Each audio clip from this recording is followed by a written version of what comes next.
Mama. Oh, don't do that. Baby.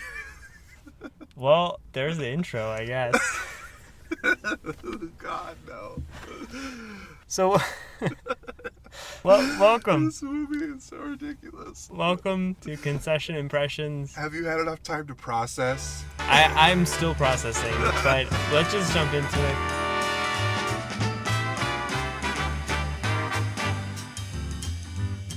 We are, as always, recording in a parking lot outside the movie theater in my car. And today's especially fitting because this parking lot, all the lights are out. It is so creepy. And it's completely pitch black in here. And we're the only two cars. So, and that's fitting because we watched a horror film. I would say it's a horror film, right? Yeah. Yeah. It's a horror. Well, so Right, under the broad definition of horror, it's a horror film. I personally classify, I make a distinction between like a true horror film, like something like The Exorcist, or a film that's about something in particular that is horrifying with like humanity and society or whatever, versus like just like a scary film or a fear film. And I feel like this is more just like a creepy, scary film. Gotcha. So we watched a horror-ish film called Barbarian, and I know what you're thinking. It's not the D&D class Barbarian. Did you think that? I thought that initially. Am I just a nerd? I did wonder why it was called that based off the trailer. The trailer doesn't really give a hint as to why it might be called that. Yeah. I mean, I actually, just going into it, maybe, trailer-wise, I have only watched the trailer as a preview for another film in the movie theater. So I didn't actually, I didn't see if there's multiple trailers. There probably is. But I think the trailer did pretty, a good job. I think this is a rare time where the trailer actually added to the movie's experience. Yeah, I think it doesn't tell a lot, but it tells enough. It sets the mood, and it sets up your main characters in a way, sort of. It gives you an expectation, and the movie, I think, cleverly subverts that. Yeah, so here's our spooky movie review. Well, yeah. Right, should we really do the should you see it or not? Yeah, let's just say that. What do you think? I think if you are, into the idea of like a scary, creepy film, then yeah, go ahead. If that's not your cup of tea, then maybe skip this. Mm-hmm. But as far as creepy, horror, scary films go, I thought it was pretty good. Pretty fun time. I enjoyed it, actually, weirdly enough. And I want to say this because, and I think I leaned over to you in the movie theater and I told you that I actually don't like horror films. Yeah. I don't. I'm not a big fan. And now I do like thrillers a lot. I really like Get Out. I really like one of my favorite, I don't know if you would call it a horror film, what you would classify it as, but John Carpenter's The Thing. Yeah. Is that a horror film? Yeah. Oh, okay. I really like that. That's like a horror thriller. It's like a horror monster thriller. I'm not Creature a film. big fan of jump scares and kind of scary stuff. The whole and this movie does it too, where it's just someone just creeps up on you and it's like, oh, I didn't even know you're right next to me, But it also plays with that in a lot of very fun ways. I will agree that this one does kind of go against some of the more recent tropes. Again, I don't really know if that's even true because I have maybe only seen 3 or 4 horror films that came out in the last 20 years. So Ow! I like a lot of the classic horror films, but I haven't really watched more modern horror films. Sure. So, but saying that, I will say just go watch this film because, especially around this time, and this is horror. Yeah, it's spooky season. I think it's a good film to watch right now. And even though I don't like horror, I did enjoy the film. And I think the thing I liked about it also is that it had points that were actually I thought were kind of funny even. It was half comedy. It's not comedy in the same way that even a Jordan Peele horror film is horror comedy, a mix of horror and comedy. This film is they're just one-liners that are popping up. Yeah, or the absurdity of some things. Yeah. Or some characters that are just that's just ridiculous. But also also the one-liners that are kind of in general kind of funny. I think that happens a lot with horror though, because I think horror and comedy are weirdly similar because they play off of the same biochemistry. in a way. Like, the tension that you build in comedy is the same tension that you build in horror, only the outcomes are opposites. You know, that's the only thing. Like, instead of comedy, at the end of the surprise, everybody ends up safe. And a horror, everybody ends up, you know, dead, maimed, or scared. However worse off. Yeah. In a horrifying way. Yeah. Cool. I do agree. I just, sorry, the only thing I was saying, like, yeah, there's like a build up and then a release. Like a, either in comedy, punchline, or, you know, like, I don't know what they call it in horror, like the drop, the scare, right? There's like the tension building and then the punchline of horror. So I think they are very similar. But yeah, let's just, I want to say spoilers now. Yes, let's go into spoilers. I want to just spoil it. Go watch this film and then come back to this. Yeah, or don't watch the film and just listen to us talk about the film. That is also perfectly acceptable. Yeah. Welcome back. It's been a long time. So let's spoil the film. The clown from It dies. Yeah. What is his name? One of the Skarsgårds. The creepier one. Peter?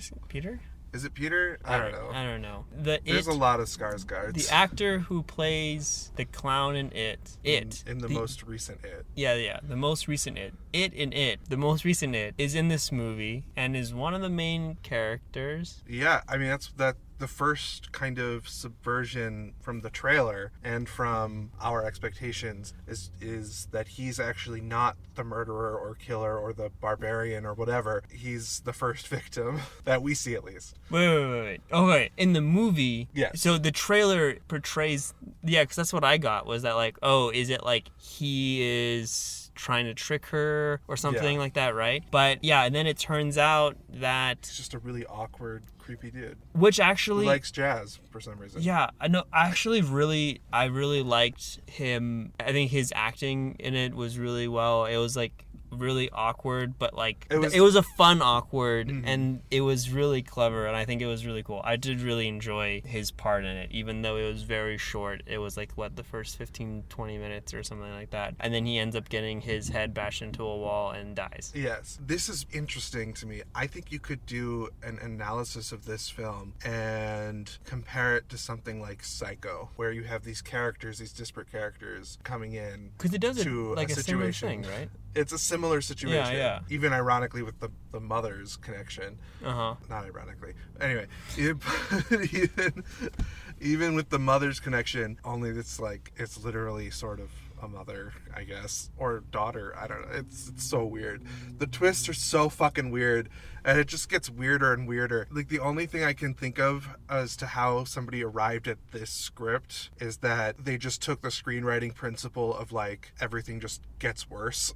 They started off with like, oh, what if my Airbnb was booked at the same time as somebody else? And then they just kept adding things to it. Because nothing adds up, really. It just gets worse. Like, that's the whole movie. The whole experience is it just slowly gets creepier and creepier. And dark tunnels start happening more and more. And they just keep going down further, literally. Yeah, it is kind of a weird... Like, there's no way that from the beginning that you could guess... What's gonna happen.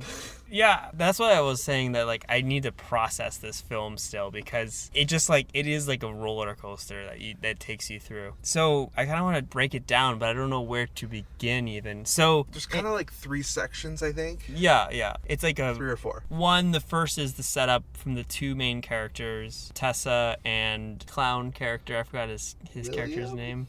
No, something Sean or something. Ethan? We can keep guessing, but I don't think so. Elliot?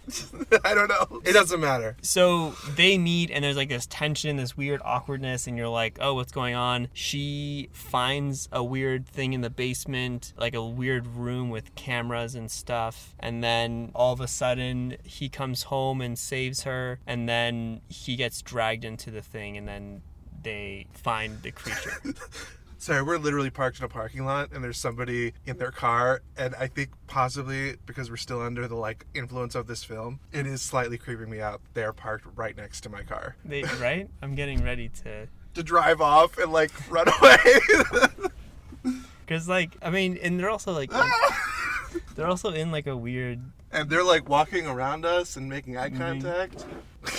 Yeah. Well, that shows you the power of this film, though. That this random weirdo that just walked past us gave us both the creeps. I think also, I mean, I guess it looks like they just parked here for free parking. Still creeped the shit out of me for like a good 20 seconds. Yeah. Anyways, now we can go back to focusing on this other scary thing. So, Alright, so first part is the setup. We have our main character, Tess, and this other guy played by one of the Skarsgårds. yeah. And they have booked the same Airbnb through property management negligence. Yeah. And we find out the property is actually creepy, and there is something in the basement. That's kind of the first thing we learn. Yeah, and then, which is the trailer, pretty much. The trailer kind of sets it up, but then the first part ends with this change from what the trailer sets up, where this creature comes out, creature thing, and kills the it guy, Skarsgård's character, and then it immediately just cuts to black, and then it starts telling us another story, just like in Psycho. Where the character you think is like the main character, or one of the main characters, and then if they die, and then it cuts to in Psycho it's like her sister or something like that, right? Her cousin. I think it's a completely unrelated person. Oh, was it? Okay. Anyways, that's not important right now, I guess. Mainly it was just that the cut part. Right, and at this point, I thought the girl was dead as well. I mean, we kind of it left it ambiguous, but I thought it was saving us to see her her dead body somewhere in the future. Like, I thought, oh, this is like literally a Psycho moment where they've tricked us all into thinking this is who we're supposed to care about, and it's actually somebody else. Yeah. And then we go to Justin Long.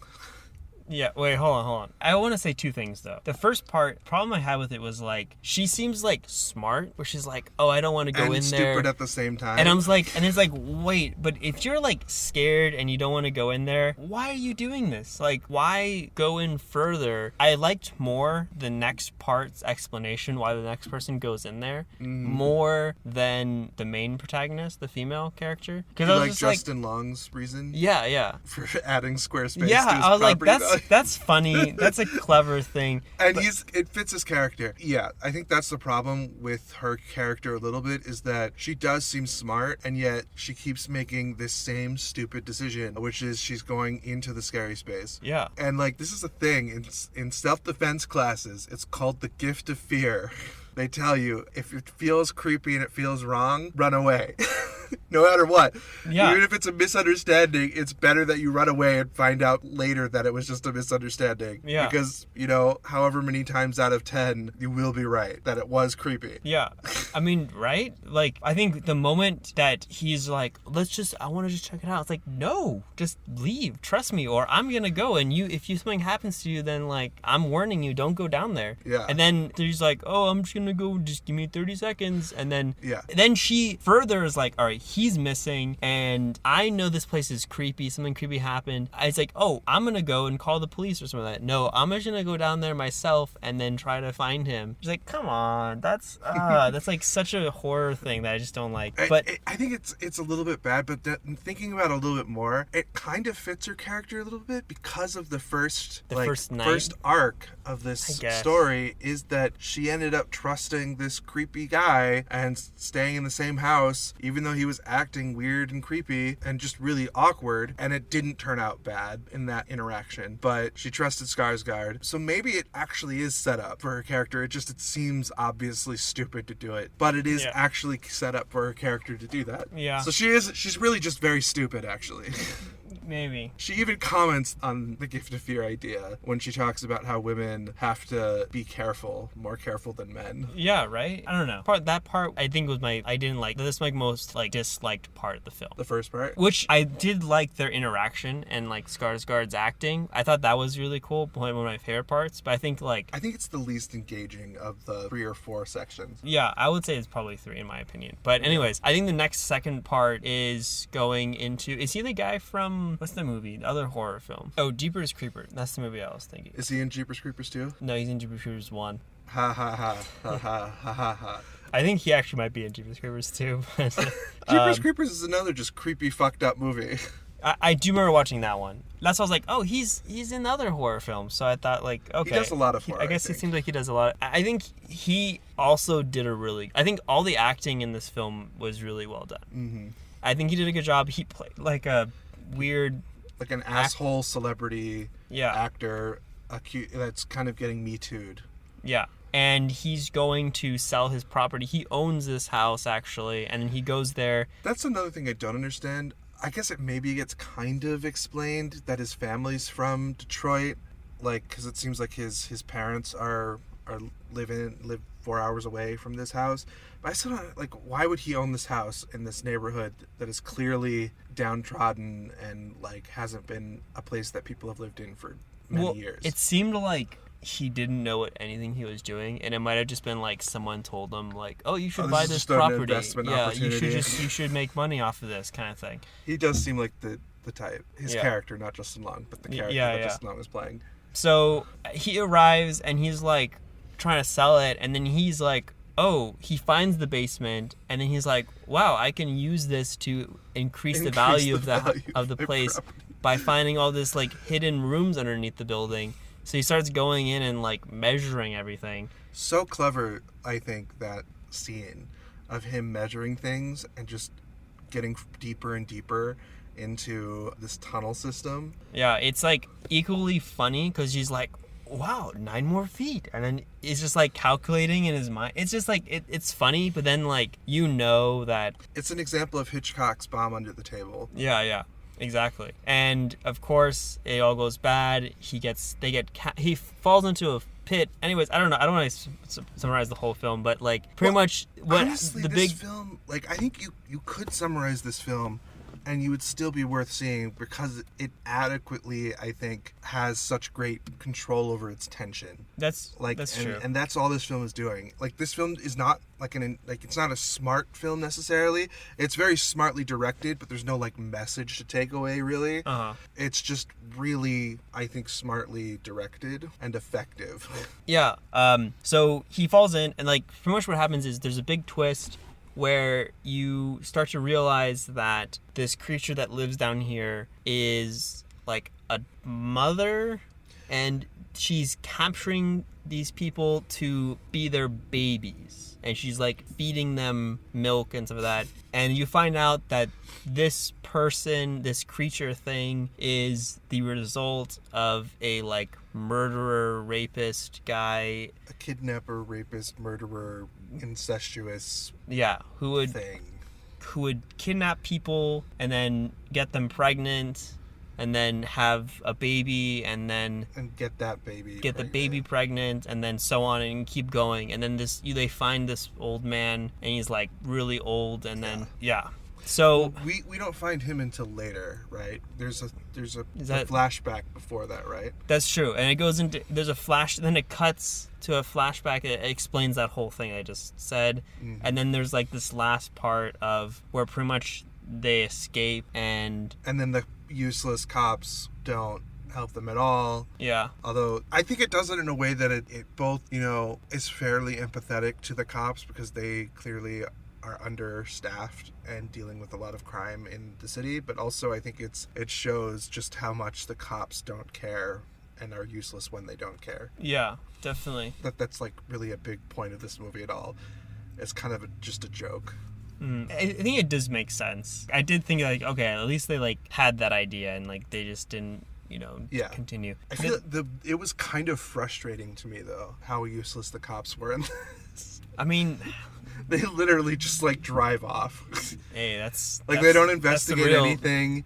That's the most accurate. That's the most real life aspect of this film. Very possibly. But I also really liked how the film ended literally with a bang. Yeah, the ending I think will be controversial to people, I think. Because I do like, I honestly like a lot of films have like that 2 weeks later something. Yeah. I think I'm the last film we watched. Yeah, I think I was comparing unnecessary ending. This film with the last film we watched, The Invitation, because it's just like there's so much extra useless things, and this film was just like, okay, gunshot to the creature's head, and then cut It immediately. literally cuts on the shot, right? Cuts on the shot of the trigger being pulled. And then we get some glimpses of her walking away over credits.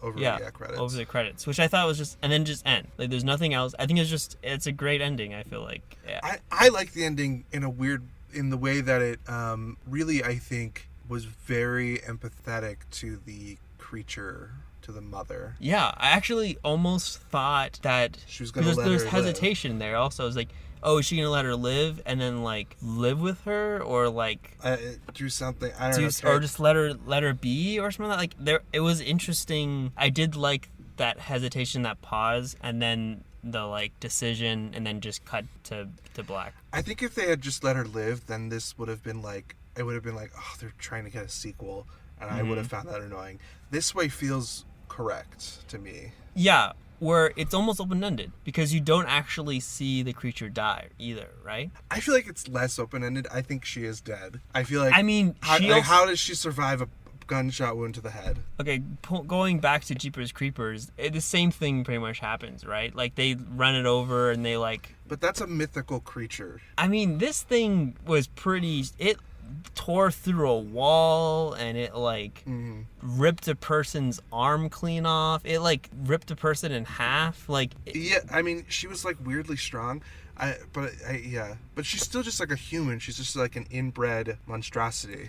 Which I think also the logic didn't make sense. It's just kind of like, oh yeah, this happens if you know, so much, like, incest happens. But it's like, you get super strength or something like that. Like, I don't understand. Like it's like the doubling down on the evil of the kidnapper character. I don't know. Possible. That's how I was, like, thinking. It was like a horror. There's some aspects of it that were just like horror logic to me. Yeah. But I think that's the film. It's kind of crazy all over the place. I feel like I had to. I don't normally. The last few episodes, I didn't really explain the entire film. I think this one I needed to because it's just such a weird layout and, like, roller coaster. But it also worked really well for the film. I think it's just a fun film. Yeah. And I think I also really liked, I don't know what you thought about this, but the cinematography I also really enjoyed. It was nicely stylized, yeah. Yeah, it was like a little kiss from the cinematographer. Like, nothing too crazy, but I did like... It set the tone really well. Yeah, it did a good job for what this movie was.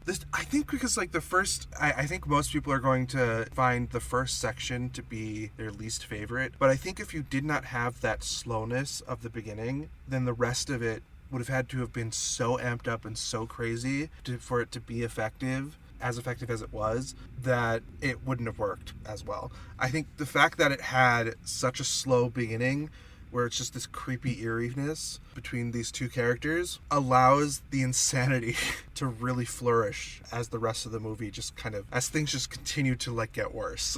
Yeah. And more frenetic. Mm-hmm. Do you think that it's directed and written by the same person? Right. I think that might play into it because, you know, they know the story, they know it, and they kind of, I'm guessing as they wrote it, kind of had an idea in their mind how they wanted to direct it. Yeah. And I think it played well that this was both written and directed by the same person. It's just so simple. I mean, it is. And I will say that it is... And effective. Yeah, like, they kept it very condensed. It's practically all in one location. Mm-hmm. And, you know, they kept it simple, and they're like, I'm going to just do this small, kind of condensed story, but I'm just going to try to do it the best I can. And I think they did a good job at it. I mean, I think it's better directed than the vast majority of films out there right now. I think also because the last episode we watched The Invitation, so as I was watching this film, I couldn't help but kind of compare the films. Mm-hmm. And I think that, like, everything that we said last episode about what we hated about The Invitation, I think this film did a much better job. Miles better in doing all those things that we didn't like. So yeah, I mean, I think, like, you know, chef's kiss to them, I guess, in a way, right? I think it made me, who doesn't like horror films, kind of appreciate this film in a way, that's why I said I would recommend this film, because I think even though you don't like horror, it still was enjoyable. And I think it does a good job as a film. There's also, like, last thing, I want to say something. It does a bad job in terms of, like, there's some horror tropes and, like, leaps in logic that just kind of gets overlooked. Oh, it's a horror film. But overall, I think it's a good film. Yeah, I just think it doesn't care whether it explains itself at all. It's just going forward with the emotion of the scenes. And I think that's really why it works so well, and why you just feel like you're on this like roller coaster the whole time. I think the thing that shows how great this movie is was the audience's reaction to everything. Yeah. It was just like screams happening at the right times, laughs happening at the right times, everything. The audience was 100% totally engaged. And you don't see that at really any movie anymore these days. Because the audiences are so intelligent that they know what's coming. Yeah. But this movie was able to get past that and get people to just like feel it. Even like the cut to black in the first act where it goes into the secondary character who kind of becomes this second main character almost. Like everyone was like, "Wait, what's going on here?" Like we're just gonna cut literally to a screams of what? Yeah, like literally people were like saying like, "What's going on here?" And someone was like, "Okay, I guess we're doing like another story now." And from that moment on, like I could imagine that at the screenings of Psycho, that's exactly what happened. Yeah. And from that moment on, the audience is fully engaged because they have no idea what the fuck is about to happen. Right? And the movie delivers on what the fuck. Literally, we had no idea. Like, there's no way to guess at all. And this is a key example of how I think trailers could have fucked this movie so hard. Yeah, if they I think showed any more, then it would probably ruin this film, because I think not knowing anything past that first little 15 minutes is completely like, I don't know. I think it did a great job in that too. I think that's pretty much all. I don't know. I feel like I'm just going back and just saying the same thing over and over again. It's a great movie. It just really works, and it's not like it's weirdly like an escapist film, because it doesn't really make you think about anything other than just like survival of the characters. So like you don't really have to think. You just have to enjoy the roller coaster. It's like, I think comparing this film to like a haunted house is like very apt. Yeah. Definitely. Like, it's just, you go there to like feel the thrill of fear for a little while. Yeah, for a good hour and a half. So I actually think I know you like The Thing. I think it's kind of like The Thing in that it's also kind of a creature film as well, and it's about character relationships. So I feel like this type of film, creature films, might be like your wheelhouse as far as horror films go. I think the reason why I like The Thing is because also it's a part of like a mystery. Yeah. And I think I like the mystery aspect of The Thing too, and also just like the design of like the practical creations of the monsters and everything like that. That's really enjoyable. This also was a practical effect monster too. Yes, I think maybe that's what I like. There was hardly any VFX that I saw at all. Like, I didn't see really anything that I saw. I will say even like the ending where the creature rips what's his name? Yeah. Head apart. It looked like it looked like they had a practical set. head that they actually crushed, which looked super gory, and actually great. It looked amazing. I mean, like, I really think amazing as, you know, a creepy thing being done, but like I think that just goes to show like how those practical effects make something look so much better, you know? Yeah. No, it's great classic horror filmmaking, I think. Yeah, and I think that's why I like it maybe. So on that note, what would you rank this film then in our concession ranking system? I think this film might be my favorite horror of the year so far. Okay. That's not saying much since we're just getting into the spooky season, but... That is true, but I don't see a lot of great horrors coming up. Okay. This year. Even something that's actually kind of weirdly similar, which I don't know if you've seen X yet. I don't think you have. I have not. X is the A24 movie about like a serial killing. Well, you haven't seen it, so I won't spoil it. Okay. Even that movie, which was also another really fun horror film, and kind of gore film, I don't think was as effective as this, even like remotely. And people raved about that film. Okay. And I really, really enjoyed this film. I don't know. Even the fact that, like, I normally hate it when it, like, at the end of the movie, it just doesn't add up to very much. I normally hate that. But this movie, I just, like, didn't care. I was just so along for the ride that it all worked for me. So I don't know. I would say it's a peanut M&M film for me. Oh wow. Okay. Yeah. Interesting. I don't know what I would do to improve it, really. Okay. I'm gonna give it a popcorn actually. Okay. You know, it's on that like cusp though. I think it's like a fresh popcorn. Nice. I'll give it that ranking of it's fresh popcorn. It's not like the stale popcorn that's just been left there for 4 hours. It's the one that just popped and they put it in the thing and you go over and you add extra butter on it and a little extra salt or whatever you like on it. Nice. It's a good popcorn. Quality. I just don't think, I don't know. I mean, yeah, I just don't think that there's like, I'm still not a huge fan of horror, and I think just like some of those horror tropes, and there are also a lot of jump scares in this film, and I am not also a big fan of jump scares.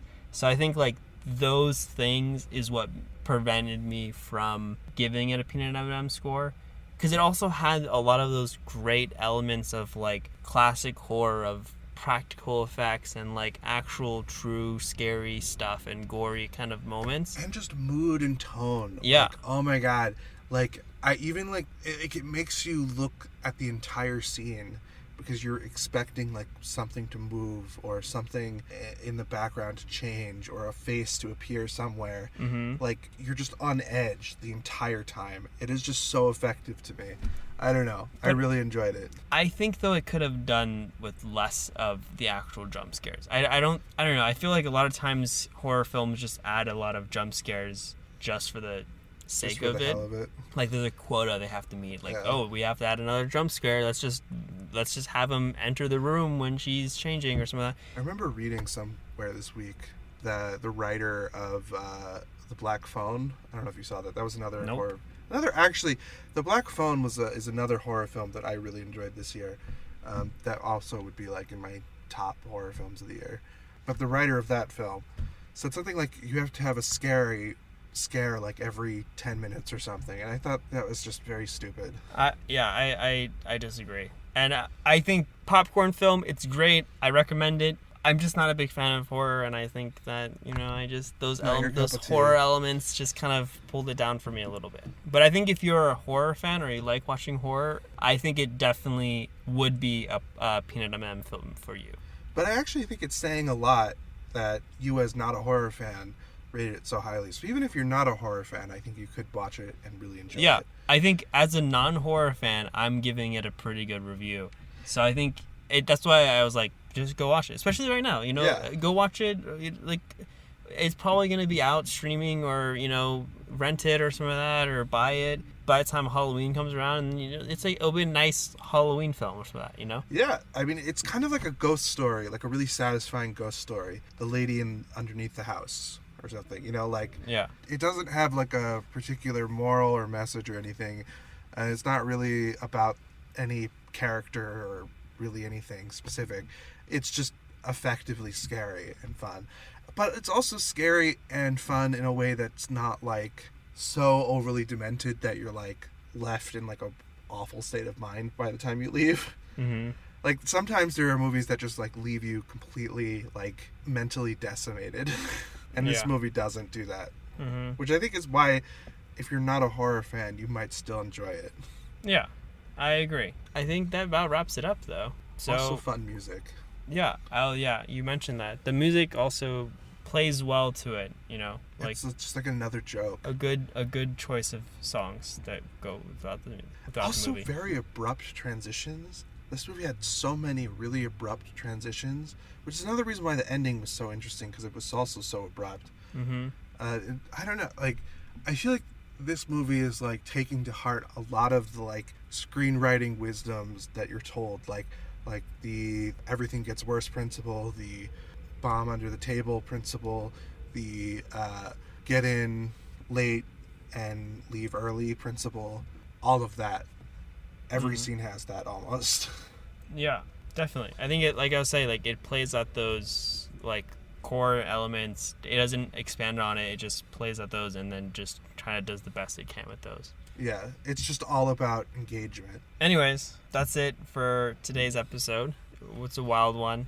And we're going to leave this creepy parking lot now. Yeah, let's get out of this parking lot. All right, till next week, everyone. Enjoy and bye. Toodaloo. baby. Hush, little baby. Thank you for listening to Concession Impressions. The show is hosted and produced by Charles Helbeck and myself, Michelangelo White. Music in this episode was created by Joe Part. The show logo and the editing was done by the wonderful Yumi White. Let us know your Concession Impressions on Twitter. We also have an Instagram now, @FilmCookbook. We're excited to hear your thoughts about this one and all the other episodes. All right, so as I said earlier in this episode, I am not a fan of horror. Those of you who are horror fans, if you have a film that you think I would like to get into horror, or that you think is one of the best horror films of the last 20 years that is a must watch, let me know either on Twitter or on Instagram or somewhere else. Shout it into the streets. Tell me what movie to watch. So I'm excited to hear your thoughts. I'll check it out. And that's all for this week. We're excited to upload something else next week, because that's how this works. All right, bye everyone.